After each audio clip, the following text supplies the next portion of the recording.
సరే, కార్యక్రమం ప్రారంభించే ముందు గురువు గారి బ్రహ్మర్షి పత్రిక ఒకసారి మనం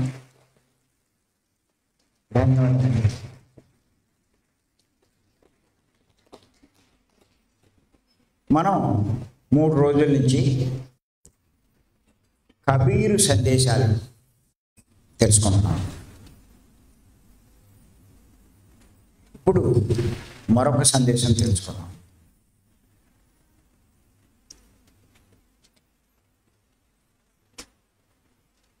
ఆయన మనం ఇతరులకు ఇచ్చే దానం గురించి చెప్తున్నాడు.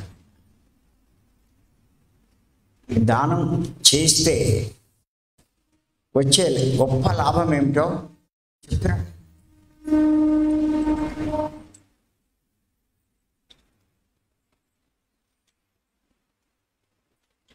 రాసుకోండి.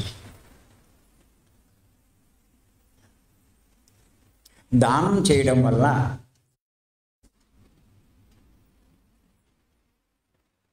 ధనం ఏమీ తగ్గిపోదు.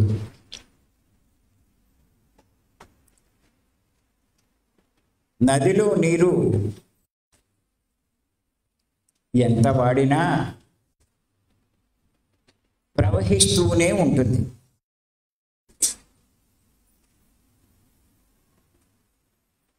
అందుచేత స్వయంగా దానం చేసి చూడు.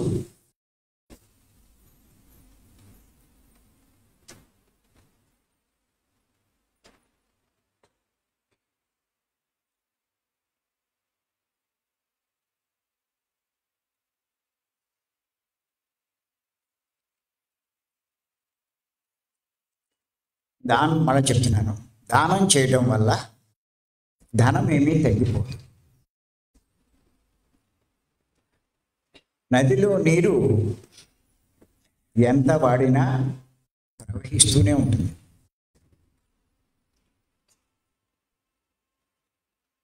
స్వయంగా దానం చేసు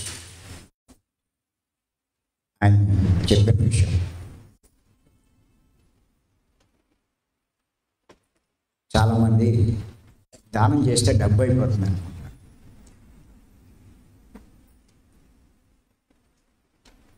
అది చాలా తప్పుడు అభిప్రాయం. మనకు పత్రి గారు కూడా చెప్పారు, పంచింది పెంచబడుతున్నాను కానీ తిరిగి వస్తుందని అలా. రాసుకోండి, పెద్దలు చెప్పిన మాట. పంచింది పెంచబడు.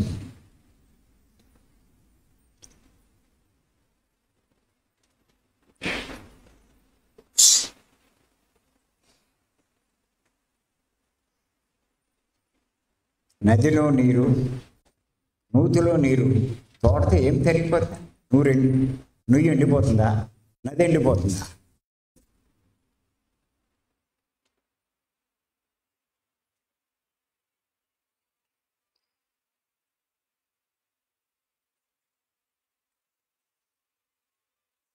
పైగా పెరుగుతూనే ఉంటుంది.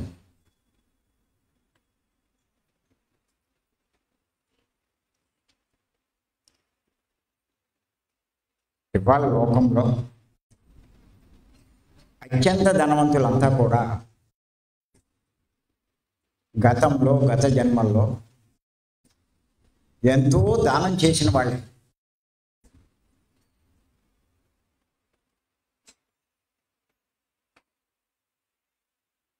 చాలామంది ఏమనుకుంటారంటే రాత్రి పగలు కష్టపడి ఓవర్ టైం చేస్తే డబ్బు బాగా సంపాదించచ్చు అనుకుంటారు.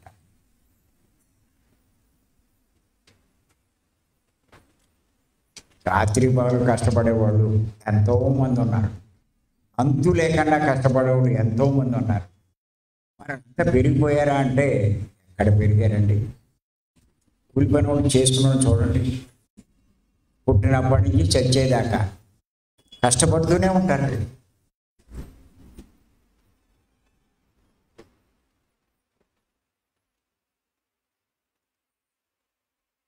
చేత నువ్వు దానం చేస్తేనేగా అది పెరిగేది, పంచితేనేగా పెంచబడేది. సంపాదనకి తేలికైన మార్గం చాలా మందికి ఇది తెలియదు.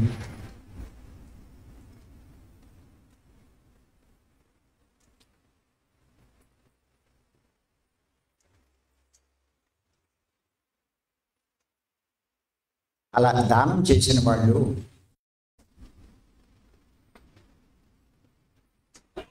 ఈ సృష్టిలో అర్హత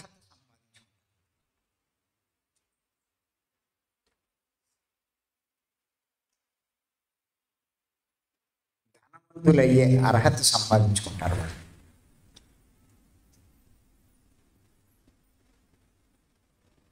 వాళ్ళు ఏమి కష్టపడక్కల్లా. చాలామంది కష్టపడితేనే డబ్బు పెరుగుతుంది అనుకుంటారు. కష్టపడక్కర్లేదండి. అండి పుట్టగానే కోటీశ్వరుడు ఇంట్లో పుడతారు.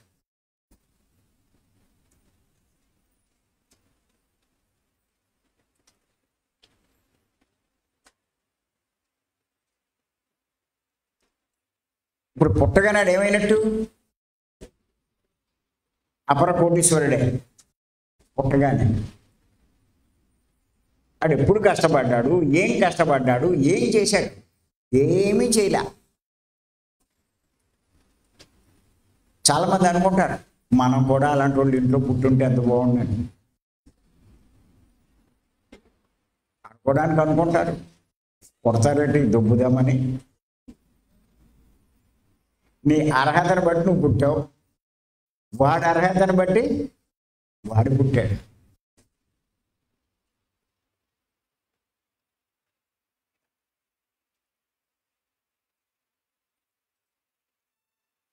ఆ ముఖేష్ అంబానీ రెండో అబ్బాయి ప్రీ వెడ్డింగ్ ఫంక్షన్కి వందలు కాదు వేల కోట్లు ఖర్చు పెట్టాడు.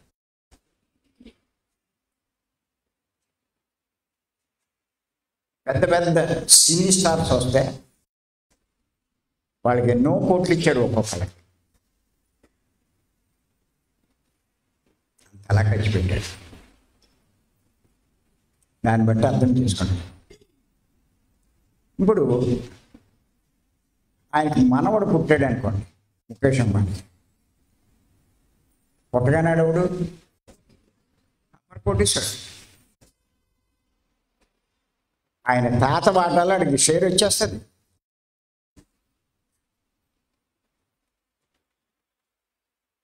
అదేం కష్టపడక్కల అనుకుంటారు. డబ్బు లేనోడు ఎంత అదృష్టవంతులు వాళ్ళు. ఈ మాట అంటారుగా, గుర్తెట్టుకోండి. అదృష్టము అంటే పత్రిక చెప్పారు దానికి మీనింగ్. ఎవరికైనా కలిసి వస్తే అదృష్టం రా అంటారు. ఏమిటి అదృష్టం అంటే? మాటకి అర్థం. దృష్టము అంటే కనిపించేది, అదృష్టము అంటే కనిపించనిది.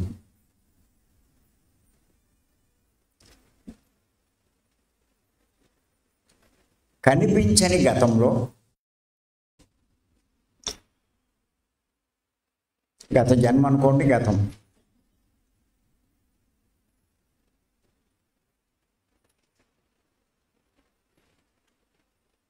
వాడు చేసిన దాన ఫలితమే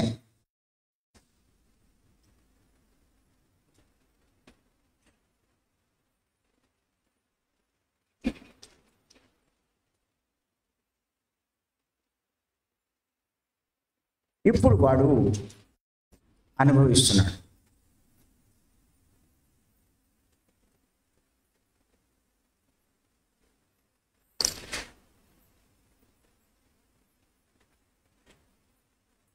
అప్పుడు చెయ్యకపోతే ఇప్పుడు అనుభవించలేడు.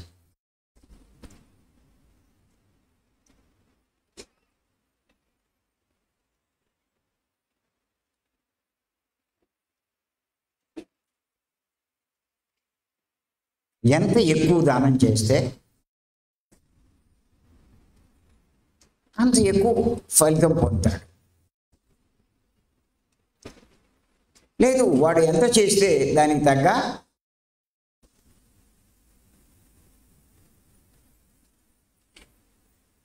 కుటుంబంలో జన్మిస్తాడు.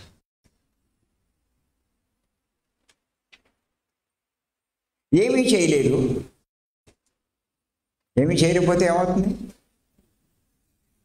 ఏమీ లేనోడికి పుడతారు, పుట్టాక ఎడుతారు. ఉన్నప్పుడు ఇవ్వడానికే ఇచ్చేస్తే అయిపోతుంది అనుకుంటా.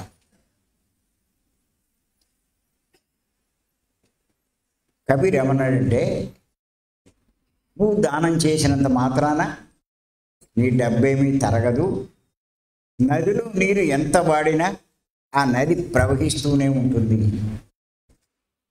అద్భుతమైన సందేశం అండి అంటాడు.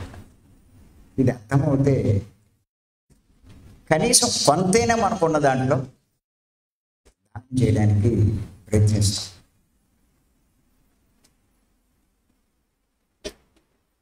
చాలామంది ఏమనుకుంటారంటే,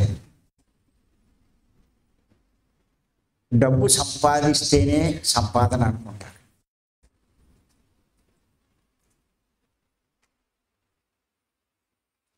రాత్రి పగలు కష్టపడి సంపాదిస్తేనే సంపాదన అనుకుంటారు.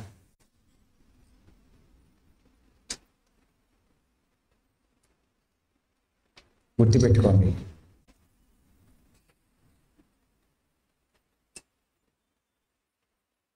నువ్వు దానం చేసినా సంపాదన.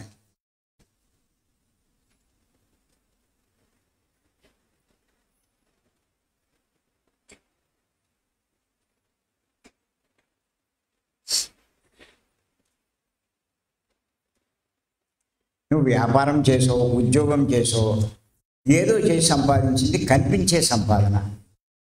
కానీ దానం అన్నది కనిపించని సంపాదన.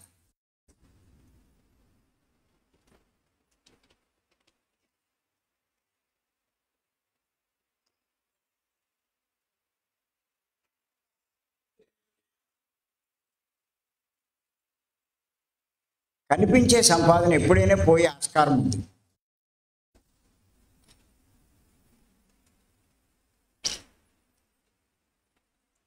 కనిపించని సంపాదన నీకు కూడా వస్తుంది, ఎక్కడికి వెళ్ళదు, చెక్కు చెదరదు. సునామీలు వచ్చినా, భూకంపాలు వచ్చినా, మీ ఊరు మొత్తం కొట్టుకుపోయినా కనిపించని సంపాదన చెక్కు చెదరదు.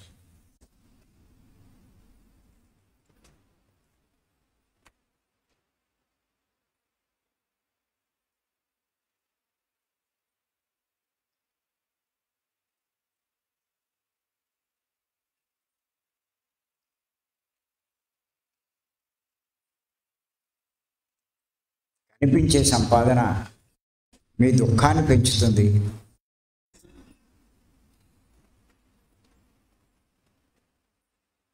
కానీ కనిపించని సంపాదన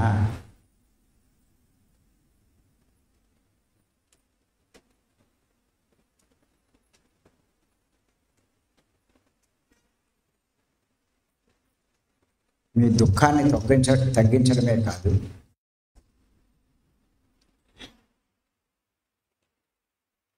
భవిష్యత్తులో భోగాన్ని కల్పిస్తుంది.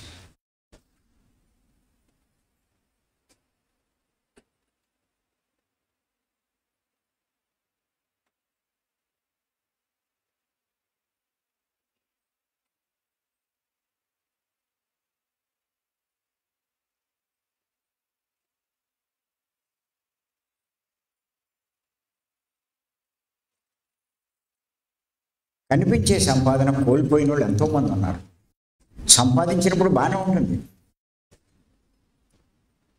అది కోల్పోయినప్పుడు ఎంత ఏడుస్తాడో.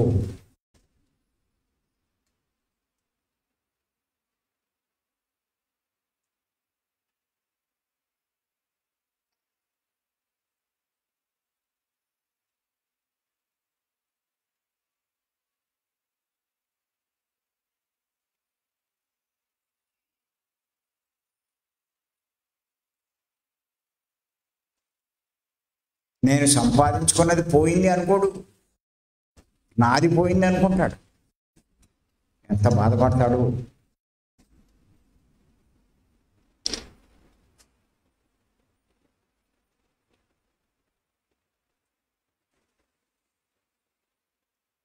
డబ్బు ఎక్కువగా ఉంటే ఇంట్లో వాళ్ళు ఒత్తిడి కూడా ఎక్కువ అవుతుంది. ఆ పిల్లలు, వారసులు, అంత ఉంచుకున్నాం ఏమిచ్చామంటే ఆ కొడుకులు పిల్లలు కూడా శత్రువులు అయిపోతారు.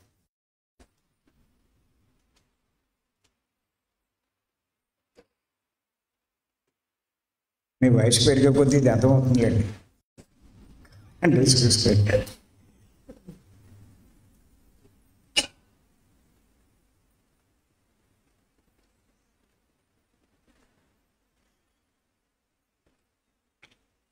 చేత దానం అన్నది కనిపించని సంపాదన.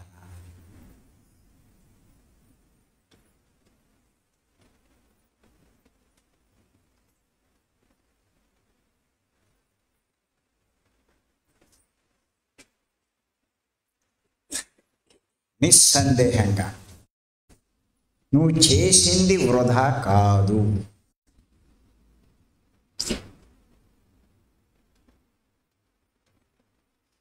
పదింతలై తిరిగి వస్తుంది.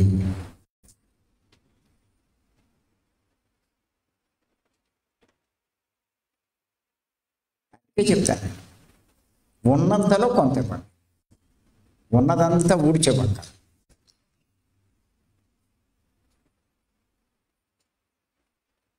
మీరు వృధాగా ఖర్చు పెట్టేదాన్ని ఇవ్వండి, లగ్జరీ చేసేదాన్ని ఇవ్వండి.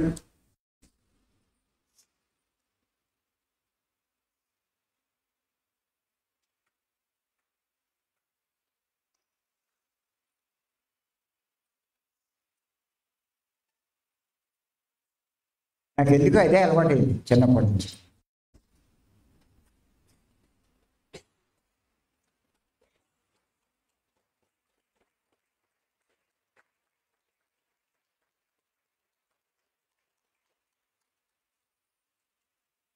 చేయడానికి దానికి ఒప్పుకునే ఉండక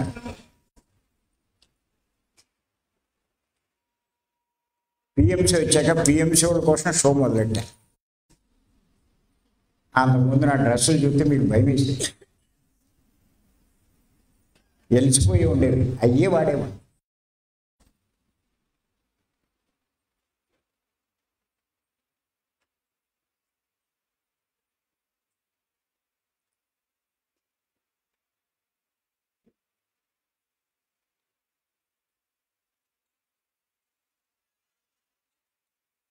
పిఎంసీ వాళ్ళు చెప్పారు ఇలా కోట్ వేసుకోమని.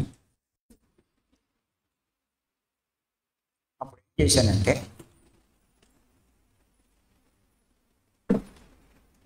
ఇలాంటి కోట్లు సూరత్ సంతలో దొరికేవి, అవి 100-150 రూపాయలు. అక్కడ మన వాళ్ళు ఉన్నారు, అలా ఫోన్ చేసి బాబు ఒక ఆర్డర్ కోట్లు పంపించమని పంపించారు. అవి వాడేవండి. అవి బాగుంటున్నాయని చూసి మనోళ్ళు ఇవ్వడం మొదలెట్టారు. ఇచ్చినయే కడతనా వాళ్ళ తృప్తి కోసం. వీళ్ళు ఇస్తున్నారు, మళ్ళీ అలా ఇస్తూనే ఉన్నాను లేని వాళ్ళకి. పత్రికను గమనించానండి నేను. ఆయనకి ఎవరైనా పట్టుకొచ్చి ఇస్తూనే ఉంటారండి, కానీ ఎప్పుడు ఆయన దగ్గర ఏముండవు. అంటే ఇలా ఇవ్వగానే ఆయన చేస్తూ ఉంటాడు. ఒకసారి కడతాడో తెలియదు, 2 సార్లు కడతాడు, కానీ ఎప్పుడూ వస్తూనే ఉంటాయి.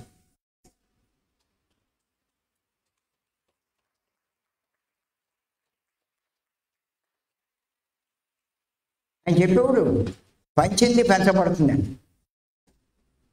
అలా పంచుతుంటే ఇలా పెరుగుతుంది, దాచుకుంటే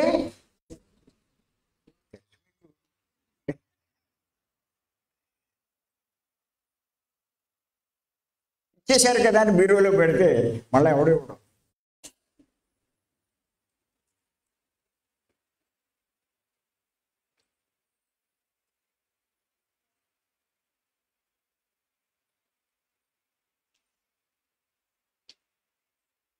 ఓహో, మనకి ఎక్కువ ఉన్నవి మళ్ళా ఎవరో ఒకడికి చేయాలన్నమాట.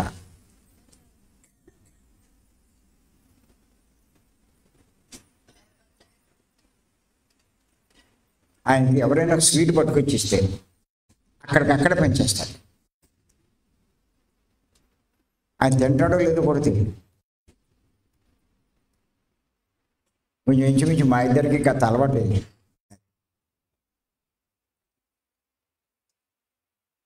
మేము ఒకటో రెండు తింటున్నాం ఏంటి, కానీ పత్రిక గారు తిన్నారో లేదో మేము చూసేవాళ్ళం కాదు.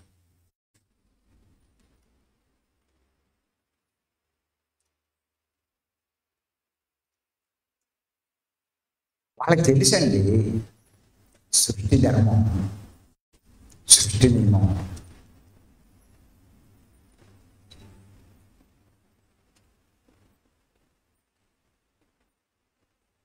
ఆ జ్ఞానం లేని వాళ్ళు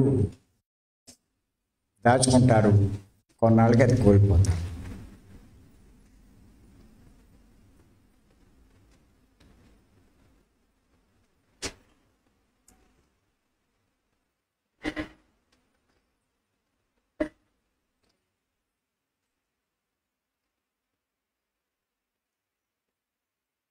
అందుకే అంటారు,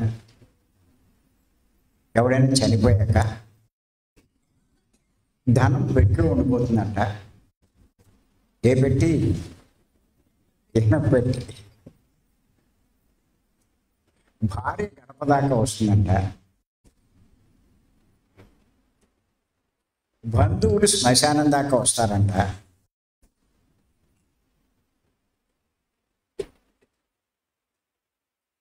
కానీ వీడు చేసుకున్న దానం కర్మల ఫలితమే వాడికి కూడా వస్తుంది.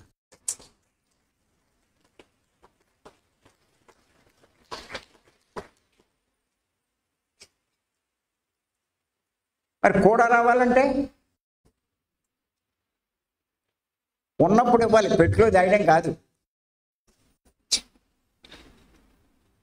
పెట్టులో దాచేవాడు నష్టపోతాడు, దానం చేసిన వాడు లాభం పొందుతాడు.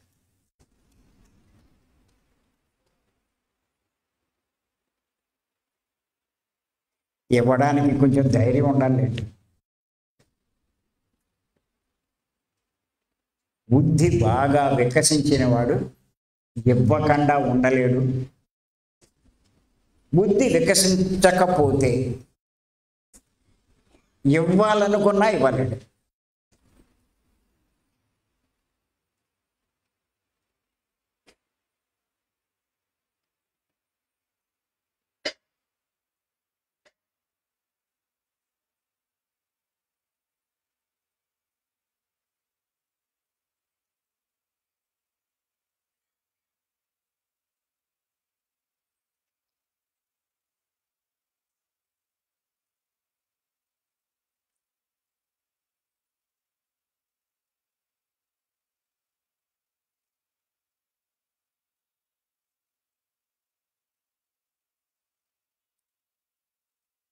ఎందుకు ఇవ్వాలి అంటే ఇంకో విషయం చెప్పాడు కబీర్. రాసుకోండి.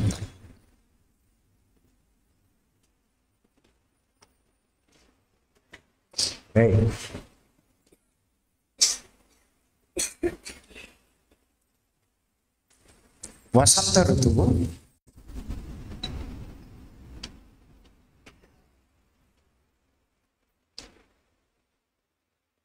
అడగగానే, అంటే ఆ ఋతువుని అడగగానే, ఆ ఋతువు అడిగితే కనుక చెట్లన్నీ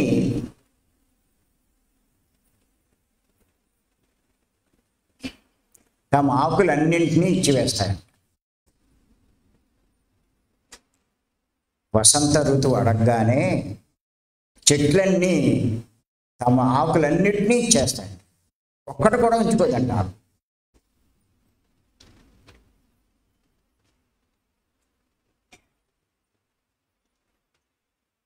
అప్పుడు ఏమవుతుందంటే తొందరలోనే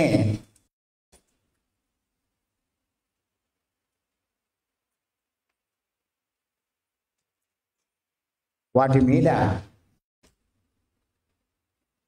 కొత్త కొత్త ఆకులు వచ్చేస్తాయి.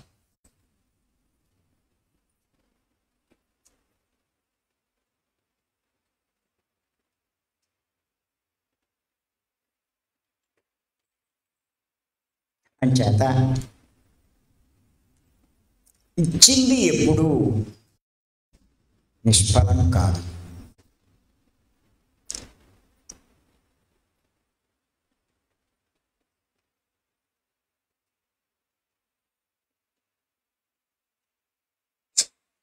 ఎంత అద్భుతమైన ఉపమానం అండి.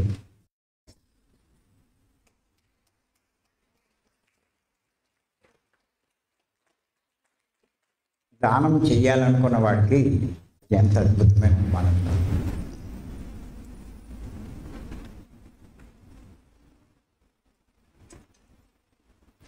వసంత ఋతువు అడగగానే చెట్లన్నీ తమ ఆకులన్నిటినీ ఇచ్చేస్తాయి. అది బూడిదైపోయి చచ్చిపోవడం కాదు, అతి తొందరలోనే మళ్ళా కొత్త ఆకులు చిగురించి కొత్త ఆకులు వచ్చి మరి నిజంగా చెట్లు నవనవలాడుతూ ఉంటాయి.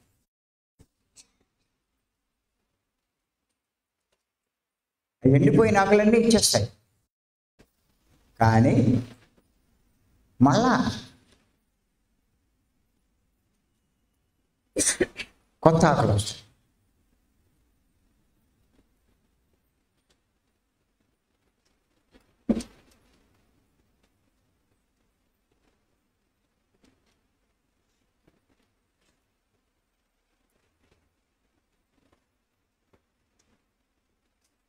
అంచేత పెద్దలు ఈ ఉపమానాలు ఉత్తినే చెప్పరండి. వాటినన్నింటినీ మనం గ్రహించి వాటిలో ఉన్నటువంటి సారాన్ని మన జీవితాన్ని మనమే సరి చేసుకోవాలి.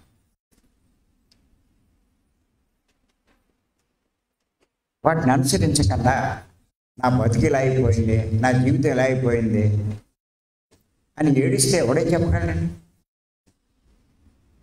నువ్వు ఏది చేసుకుంటావో అదే అనిపిస్తావు.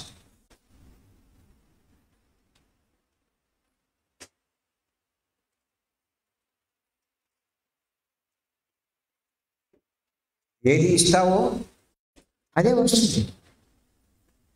ఏది ఇవ్వకపోతే ఏది రాదు. ఎవరిని నిందిస్తావు?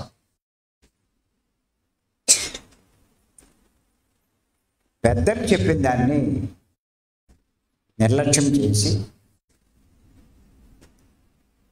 నాకు నచ్చినట్టు చేస్తానంటే ఎలా?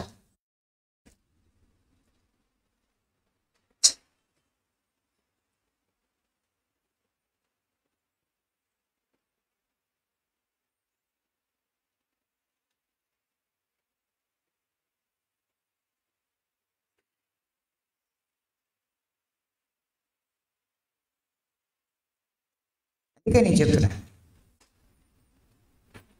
అర్థం చేసుకోండి.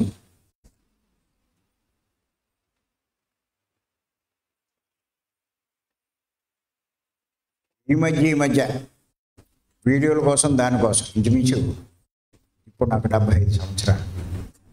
ఈ 3-4 ఏళ్ళ నుంచి ఏదో కొద్ది మార్పు అంతే తప్ప అంతకుముందు ఎలాంటి అలవాట్లు ఉండేవంటే ఎన్ని సంవత్సరాలు కూడా పోలే 70 ఏళ్ళు లెక్కేసుకోండి. నేను చెప్పులు వాడేవాడిని. షోరూంలో బయట కొనేవాడిని కాదు, రోడ్డు పక్కన ఉంటాయి చూసారు షాప్, అది వస్తే 50-60 అంతకన్నా ఉండవు. ఆ రబ్బర్ చెప్పులు ఇంకా ఏవో ఉంటాయి, అవి కొనేవాడిని. కొనాలంటే కొనచ్చు, 3000 పెట్టి 5000 పెట్టి ఉన్నాయి. 5000 ఏంటి, ఇంకా ఎక్కువ ఉన్నాయేమో.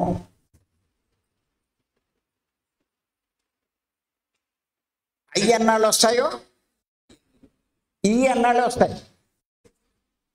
గట్టిగా మాట్లాడితే వాటికంట ఈ 60 రూపాయలకి ఎక్కువ వస్తాయి. వాళ్ళు 3000 ఇటు కొన్నారు ఆ బూట్లు ఆ చెప్పులు. ఇది కొన్నాం అనుకోండి, ఎంత కలిసి వచ్చినట్టు? 2040 రూపాయలు మిగిలినట్టు. ఈ డబ్బు లోక కళ్యాణానికి ఉపయోగించడానికి నాకు ఇష్టం.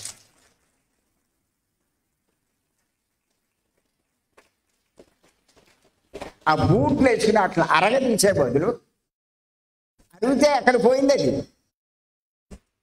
అది మిగిల్చి లోక కళ్యాణాన్ని ఖర్చు పెడితే దాని ఫలితం మళ్ళా వస్తుందిగా. అది నా ఉద్దేశం.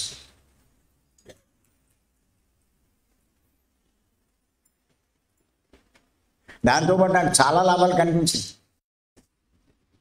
అలా కొనుక్కోవడం వల్ల.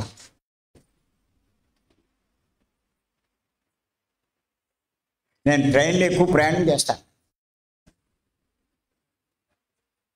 ప్రయాణం చేసినప్పుడు పైన పడుకోవాల్సి వస్తాయి, పై బర్తలు. ఆ చెప్పులు కింద పడేసి హాయిగా పడుకున్నాం. 3000 రూపాయలు ముట్టుకొని ఆడ అలా కింద అడేసి పైన పడుకుంటాడా? ఏం చేస్తాడు చెప్పండి? పడుకుంటాడు, మళ్ళీ డౌట్ ఉన్నాయో లేదో, మళ్ళీ ఇలా చూస్తూ ఉంటాడు, మళ్ళీ పడుకుంటాడు, మళ్ళీ ఎందుకు వచ్చిన గొడవ అనుకుని ఏం చేస్తాడంటే మళ్ళీ ఇవి తీసి కిందకి దిగి తీసి తల కింద ఎత్తుకుంటాడు. అప్పుడు కానీ అక్కడ నిద్ర అంటారు.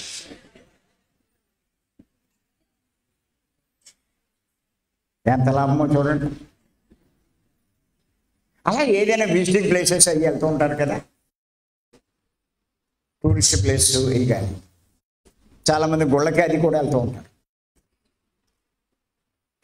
ఇలాంటి చెప్పులు వేసుకెళ్ళారు అనుకోండి, మీరు బయట వదిలేసిన ఎవడో వేసుకెళ్ళాలి. అదే కాస్ట్లీ వేసుకెళ్ళారు అనుకోండి, వీడు లోపలికి వెళ్తాడు, గుళ్ళో దండం పెడతాడు, దృష్టి అక్కడ దేవుడి మీద ఉండదు, వెళ్ళి విగ్రహం మీద. దేని మీద ఉంటుంది? అది చిత్తం చెప్పుల మీద,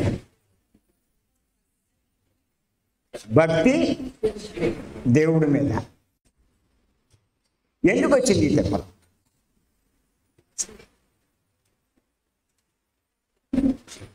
మీరు అనుకోవచ్చు, అంటే మమ్మల్ని ఏమి మంచి కొనుక్కోద్దంటారా? మీ ఇష్టం బాబు, ఏం చేస్తే నాకేంటి.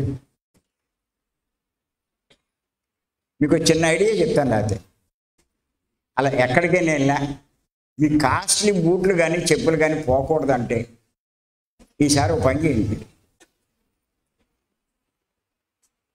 ఒక చెప్పు కానీ ఒక బూట్ కానీ ఈ మూల ఎక్కడో పెట్టండి, ఇంకోటి ఈ మూల పెట్టండి. 2 ఓ చోట ఉండి ఎత్తిపోతాడు, కానీ 2 చెరో చోట ఉండే అప్పుడు ఎత్తకండి.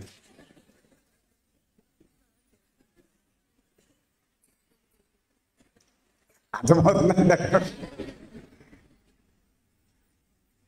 ఓషో చెప్పాడు ఇలాంటి ఐడియా.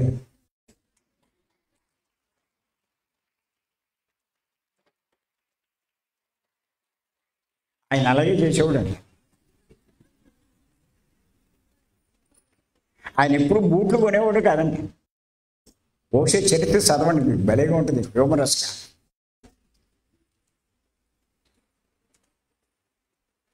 ఆయన ఎక్కడికైనా మంచి మంచి ఎక్కడ దొరుకుతాయంటే షాప్లో కాదంట, పెద్ద పెద్ద రద్దీగా ఉండే గొళ్ళల్లోనూ అట్లో దొరుకుతాయంట. వెళ్ళడం ఆయనకి నచ్చింది చూసుకుని వచ్చేసేవాడు. ఎప్పటికి పోయి ఎవరికి తెలుస్తుంది, అలా చేసేవాడు అంటే ఆయన.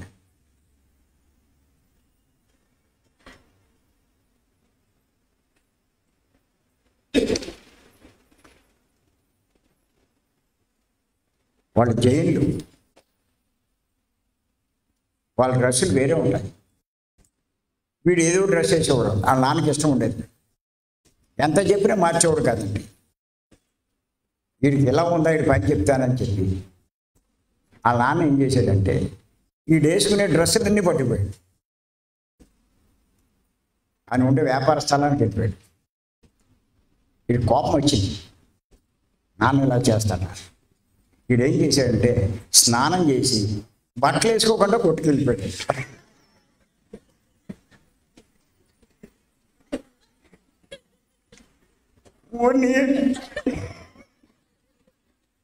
ఎవడరా మరి నా బట్టలు ఎందుకు దాచేసావు నువ్వు? ఇప్పుడు నైనా నీకు బట్టలు ఎప్పుడు నాయన ఇలా మటుకు రాకు.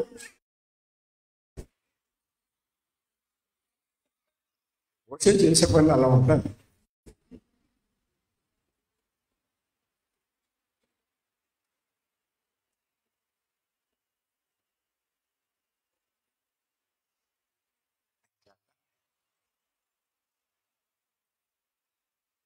మీరు వృధా చేసేది, లగ్జరీ చేసేది, అవసరానికి ఉపయోగించుకుంటూ ఉన్న ధనాన్ని లోక కళ్యాణానికి ఉపయోగించాలి. మీ భవిష్యత్తుకి ఎంతో లాభం చేయాలి.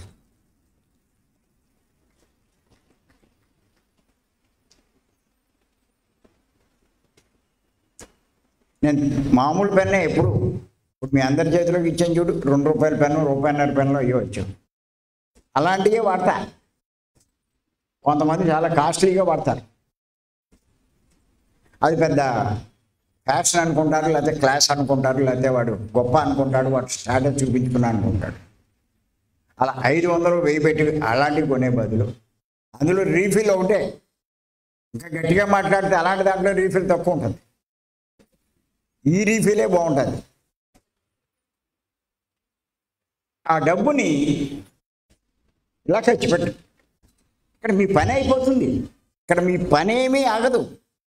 మీ అవసరం తీరిపోతుంది. దాంతోపాటు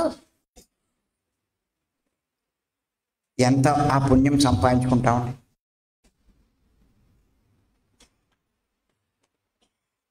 చిన్నప్పటి నుంచి నాకు ఎందుకు అదే అలవాటు.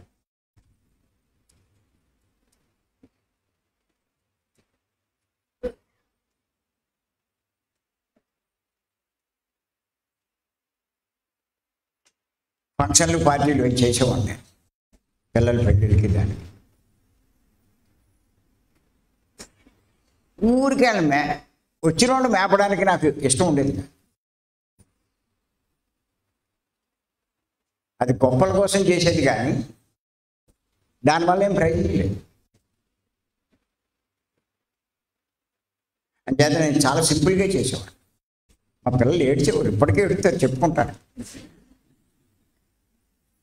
మా ఫంక్షన్ సరిగ్గా చేయలేదు నువ్వు అంటారు. మీరు ఏడితే సరిగ్గా చాలా.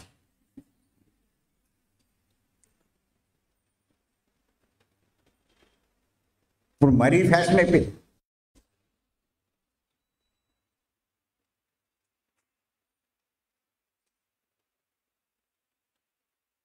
ఏమంటే 6 స్వీట్లు 6 హాట్లు వేసి పెడితే ఆడు ఎక్కడ తింటాడండి? ఆడు నిజంగా తిన్నాడంటే వారం రోజులు కడుపు నొప్పితో పడుకుంటాడు. అలా మేపడం ఎందుకు? ఓ స్వీటు హాటు ఆడు అరగదా? పోలే 2 స్వీట్లు 2 హాటు. అలా వేస్ట్గా ఖర్చు పెట్టే బదులు ఇంకో దానికి ఉపయోగించి లోక కళ్యాణానికి. గొప్ప కోసం 1000 మందిని పిలవడం ఎందుకు? నీ దగ్గర ఉన్న 100 మంది పిలుచుకో, ఎంత కలిసి వస్తున్నాయి.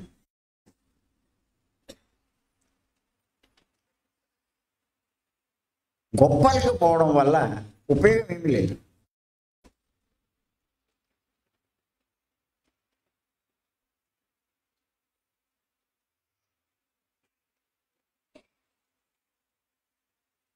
నా పెద్ద అబ్బాయికి కొంచెం ఇంచుమించు లోకల్ సంబంధమే. పెళ్లి చేశాను కానీ పెళ్ళి కూడా వాళ్ళ ఊళ్ళో కాదు, వాళ్ళని వచ్చి ఇక్కడ చేయమన్నా. అక్కడ చేరితే ఇక్కడ రిసెప్షన్ చేయాలి. ఇక్కడే చేస్తే అందరూ వచ్చేస్తారుగా. రిసెప్షన్ లేదు.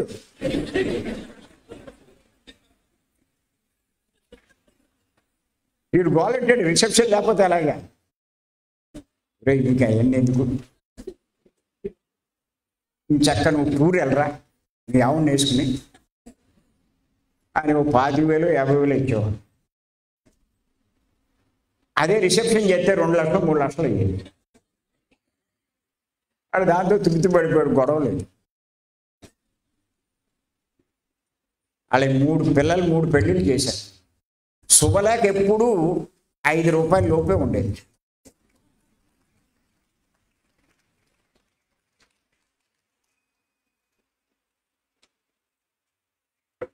ఇప్పుడు ఎంత ఉన్నాయి చూడండి. ముఖేష్ అంబానీ అంట శుభలేఖ కాస్ట్ 4 లక్షలు అంట.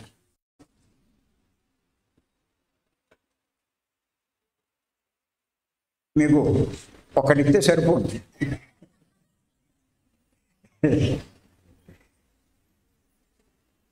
ఏం చేస్తారండి మీరు? ఎంత కాస్ట్లీ శుభలేఖ ఇచ్చిన 200 అయినా 300 అయినా 500 అయినా ఇలా చూస్తారు, పడేస్తారా, దాచుకుంటారా, ఆ తినపెట్లో పెడతారా?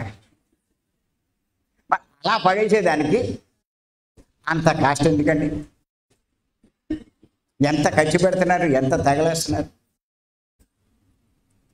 దాని లోక కళ్యాణం ఖర్చు పెట్టండి, ఆ ఫలితం పడిపోవడం, అది వాడిని రక్షిస్తారు. అలాంటి కార్యక్రమాలు చేస్తే ఆ ఫలితం ఆ దంపతులు ఇద్దరినీ రక్షిస్తారు.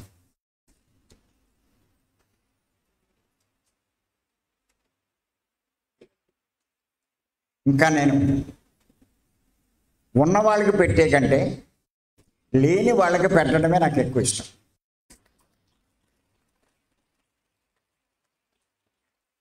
ఎందుకో తెలియదు, చిన్నప్పటి నుంచి అలా ఉండేది. ఈ సొసైటీలోకి వచ్చినా కక్కుతుంది, నాకు పోలేదు పూర్తిగా. మీరు చూడండి, పత్రికలు ప్యాంప్లెట్లు వేయించినా ఏం చేయించినా కాస్ట్లీగా చేయిస్తారు. కరెక్ట్ అంటారా కాదంటారు? ఓ మాదిరిగా చేయడానికి ఆయన ఒప్పుకోడు. కానీ నేను ఎప్పుడు మామూలు ప్యాంప్లెట్ బ్లాక్ అండ్ వైట్ ఏమిటో ఇస్తాను. ఎందుకు ఖర్చు అంటాను? ఇన్ఫర్మేషన్ వెళ్తుంది కానీ ఎవరు ప్యాంప్లెట్లు ఎక్కువ పంచిపెట్టావు.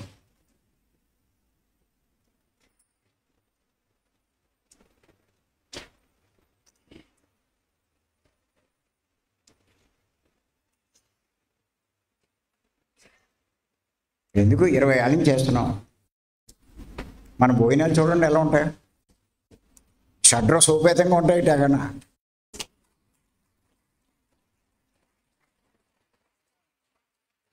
ఓ పచ్చడి, ఓ కూర ఉంటే పప్పు ఉంటుంది, లేకపోతే అది కూడా ఉంటుంది.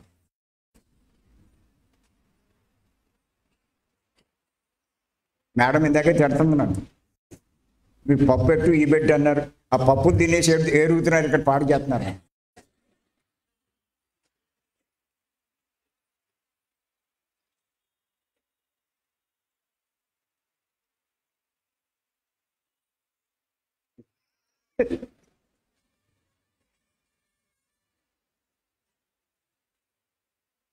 ఎక్కువ రకాలు పెట్టడం కూడా చెడ్డ కింద ఉంది ఇక్కడ.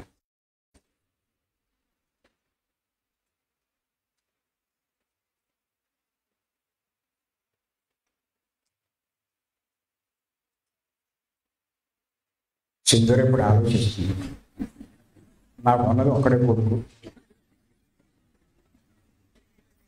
ఇప్పుడు నేను మాటలు పట్టుకుని నేను తగ్గించేస్తే అది ఏమంటాడు?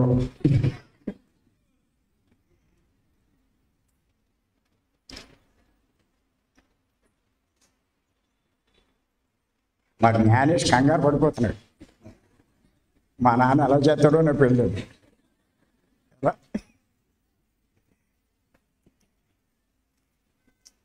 అలా చేశాడు అనుకో మీ నాన్న, ఏడుతావా? అది కూడా ఎందుకు నాన్న మాకు రిజిస్టర్ మ్యారేజ్ చేసేంతవా?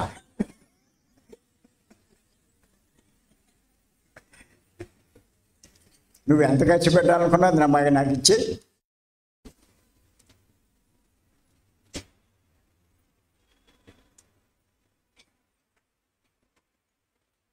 అంత కక్కుతిగా ఏం మీరు ఉండక్కర్లేదు, కానీ ఉన్నంతలో తగ్గించుకుని లోక కళ్యాణాన్ని ఖర్చు పెట్టాలి. అది వృధా చెయ్యొద్దు, వ్యర్థంగా ఖర్చు పెట్టద్దు, లగ్జరీలకు పోవద్దు, గొప్పలకి పోవద్దు.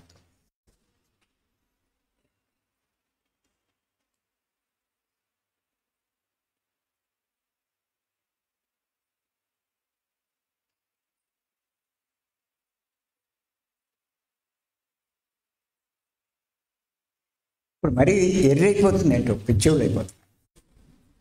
ఆకొచ్చి 500 అంట, ఆకొచ్చి 1000 అంట, ఆకొచ్చి 1500 అంట, ఆకొచ్చి 2000 ఉంది, ఇంకా ఎక్కువ ఉంది. మనం మా అబ్బాయి ఫంక్షన్ చేశాడు, మ్యారేజ్ సెటిల్మెంట్. వాళ్ళ అబ్బాయి 1500 ఆకంట.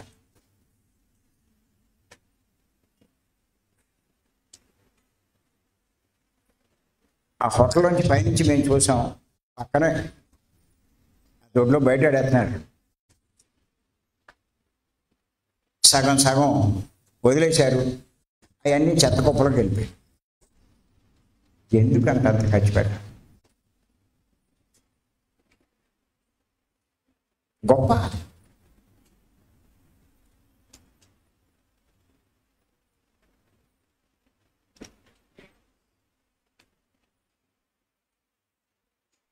ఏదేమైనా చెప్తున్నాను, లోక కళ్యాణానికి ఖర్చు పెట్టేవాడు చాలా అదృష్టవంతుడు భవిష్యత్తు.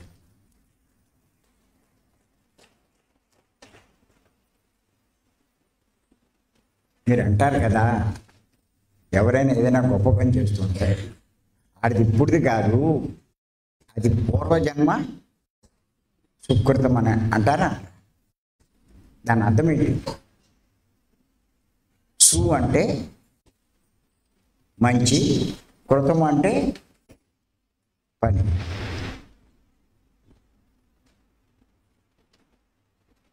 పూర్వజన్మలో చేసిన మంచి పనే ఇప్పుడు వాడికి కలిసి వచ్చి గొప్పవాడయ్యాడు. ఒకటే చెప్తున్నాను, ఇప్పుడు మీ జీవితం బాగుండడం కాదు, భవిష్యత్ జీవితం బాగుండాలి.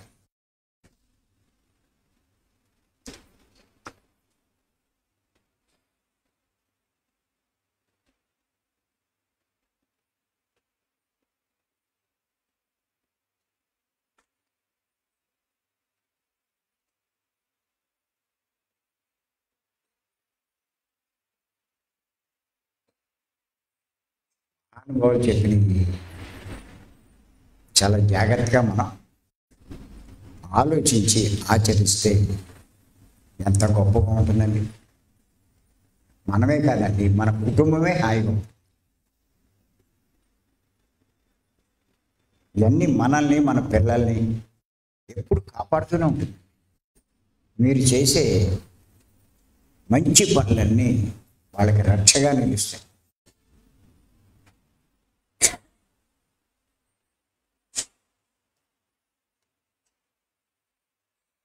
గొప్ప కోసం వాళ్ళకి ఖర్చు పెట్టాన్ని గొప్పగా ఉంచాలనుకుంటే దానికి అలవాటు పడిపోయి ఇంకా ఇంకా అంటారు.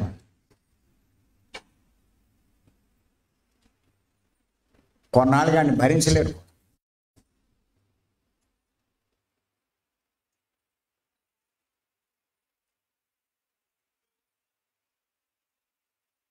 రాసుకోరా జ్ఞానేశు,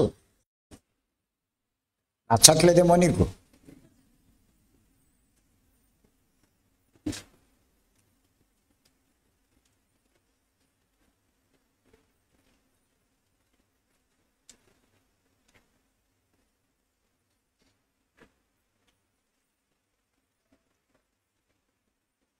అంచేత ఆయన ఏమన్నాడంటే, పడవలు నీరు నిండినప్పుడు రాసుకోండి, పడవలో నీరు నిండినప్పుడు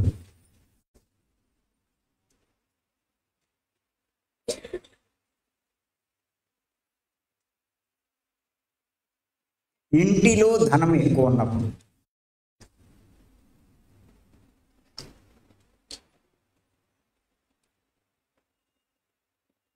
ఇంటిలో ధనం ఎక్కువ ఉన్నప్పుడు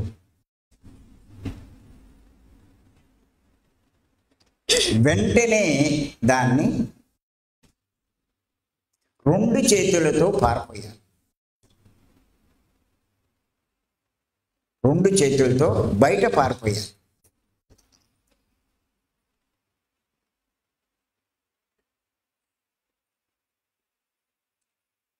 ఇదే బుద్ధిమంతుల పని.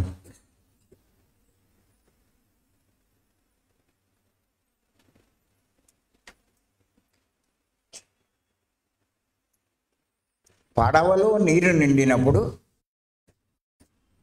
చిల్లడిందో ఏదో అయింది, మొత్తం మీద నీళ్ళు ఎలా పెరుగుతున్నాయి. ఏం చేస్తారు చెప్పండి ఎవడైనా? ఓ నీళ్ళు వస్తున్నాయి సంబరపడతారా? ఏం చేస్తారు? నీళ్ళని ఏం చేస్తాడు? దోసుడితో. తోట అక్కడేం లేవు, మరి ఇంకేం చేస్తాడు? దోసుడితో బయట పారిపోస్తాడు, అంతే కదా. ఆడప్పుడు క్షేమంగా ఉంటాడు, సేఫ్టీగా ఉంటాడు పడవలో. పారిపోయిపోతే కూలిపోతుంది, ఏమవుతాడు? వీడి పని అయిపోతుంది. అని చెప్పి తెలివైనడు ఏం చేస్తాడు? బుద్ధి ఉన్నవాడు తీసి బయట పారిపోస్తాడు. అలాగే ఇంటిలో ధనం నిండినప్పుడు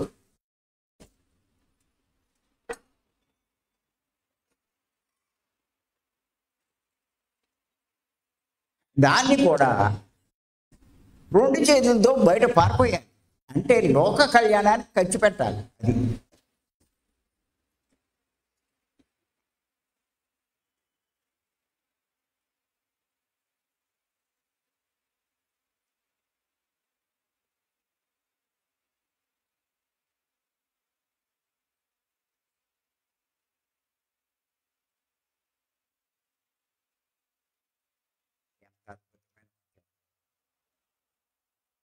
చాలా బాగా నచ్చింది.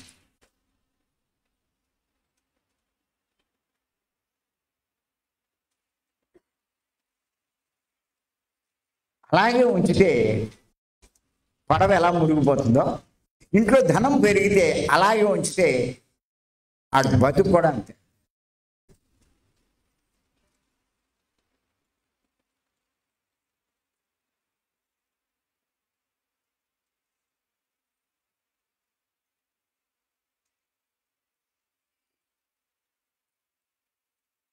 అలా బాగా కప్పెట్టినోళ్ళు నోట్లు కప్పెడితే చెదలాడుతున్నాయి.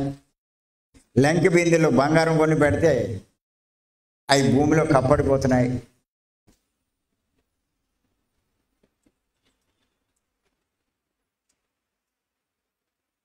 ఆ మధ్య ఇప్పుడు కాదు, ఓ ఏడాదో 2 ఏళ్ళు 3 ఏళ్ళు ఉంది,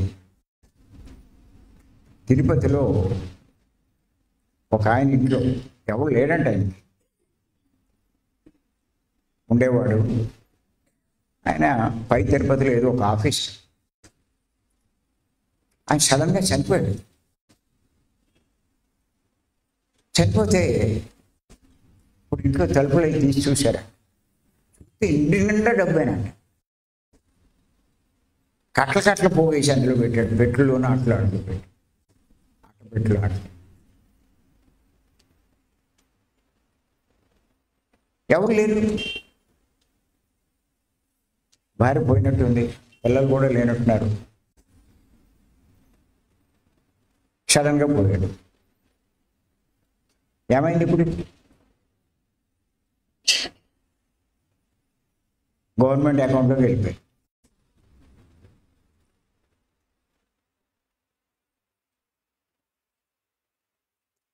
అలాగా ఏది ఉండదు.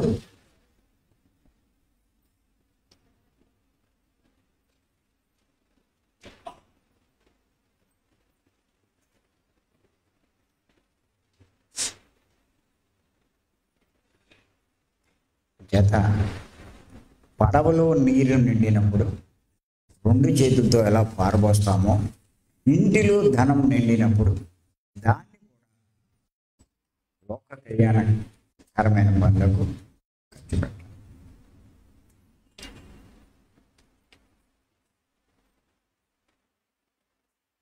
మీరు అనొచ్చు, మా ఇల్లు అంతా ఖాళీగానే ఉందని ఇంకా నిండలేదు అనొచ్చు. మీరు చాలా తెలివైన వాళ్ళు. ఎక్కడ నిండిందండి? దాని అర్థం ఏంటి అంటే ఉన్న దాంట్లో కొంత ఖర్చు పెట్టండి, అది దాని అర్థం. ఆయన నిండినప్పుడు అన్నారుగా, ఇంకా మన ఇల్లు నిండట్లేదు. భలే చెప్తారు.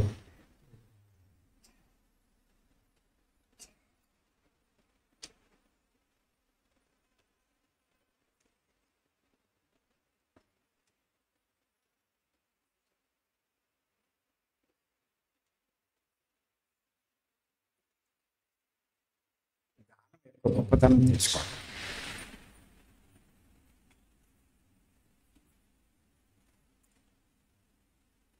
ఇంకా మనం ఎన్నో విషయాలు చెప్పుకుంటూ ఉంటాం.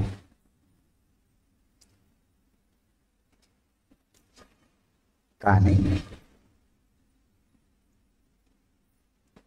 ఉన్న దాంట్లో కొంత దానం చేయగలిగిన వాడు గొప్ప.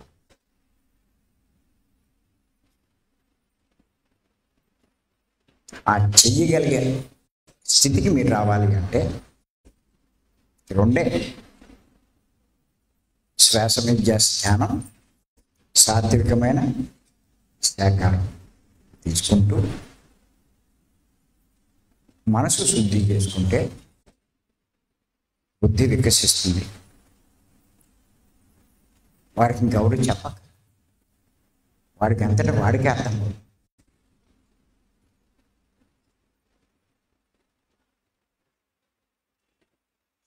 మరి మనందరి కోసం కబీర్ మహాశయుడు ఎంత అద్భుతమైన సందేశాలు బోధలు ఇచ్చారో ఒక్కసారి అర్థం చేసుకోండి.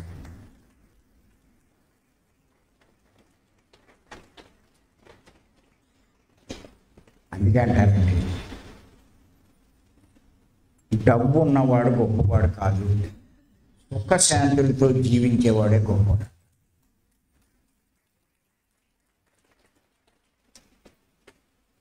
ఆ సుఖశాంతులు ఎవరికి ఉంటాయి అంటే కబీర్ లాంటి గొప్ప మహానుభావుడు, ఆ యోగీశ్వర్ చెప్పినటువంటి మాటల్ని ఆచరణలో పెట్టేవాళ్ళు, బోధనని ఆచరణలో పెట్టేవాళ్ళు.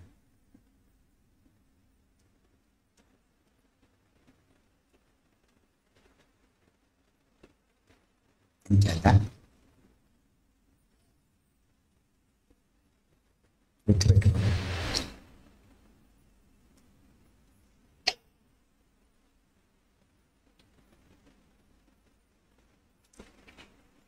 మరి